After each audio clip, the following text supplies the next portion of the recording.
So now that your data is nice and coded and organized and readable, we're going to go ahead and throw it into SPSS.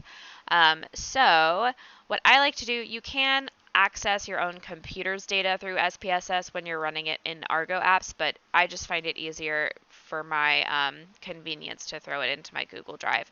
So you're going to go to drive.google.com, double check that you're in your student account here, and then you're going to hit new file upload, and you're going to upload your file. I've already done this, so I'm just leaving it as is. So once that's uploaded, you'll go into my UWF, log in with your own credentials, and then you're going to search for Argo apps. You have the option of launching this through Argo Apps Lite or Argo Apps. It doesn't matter whichever one you choose for this exercise. The only difference is Argo Apps will launch in your browser.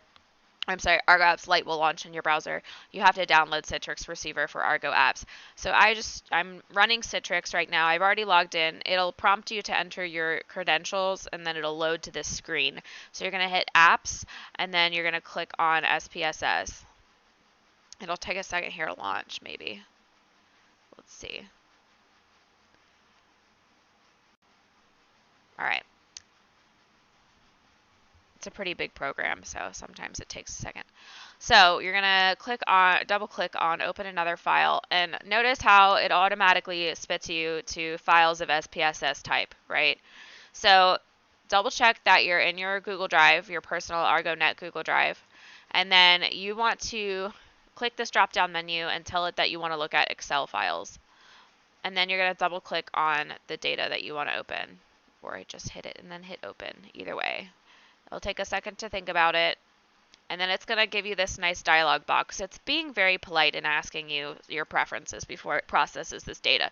So first it's asking you if you want it to read the variable names from the first row of data, which these are your variable names, so yes we do, that's good for us. Percentage of values that determine your data type, I always just leave this as default. It's asking you how much data you want it to look at to determine the data type, to guess what data type your variables are. And then we do want it to ignore hidden rows and columns, so we'll just hit OK.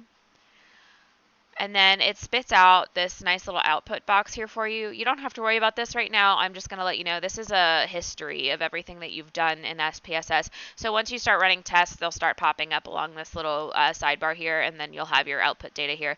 But for now, just minimize this. It doesn't matter to you. So this is what your data looks like in variable view. And then in data view. So this looks nice. It looks exactly like it did in the Excel sheet. So from here in our next video, we're going to talk about going through double checking and cleaning up our variable view.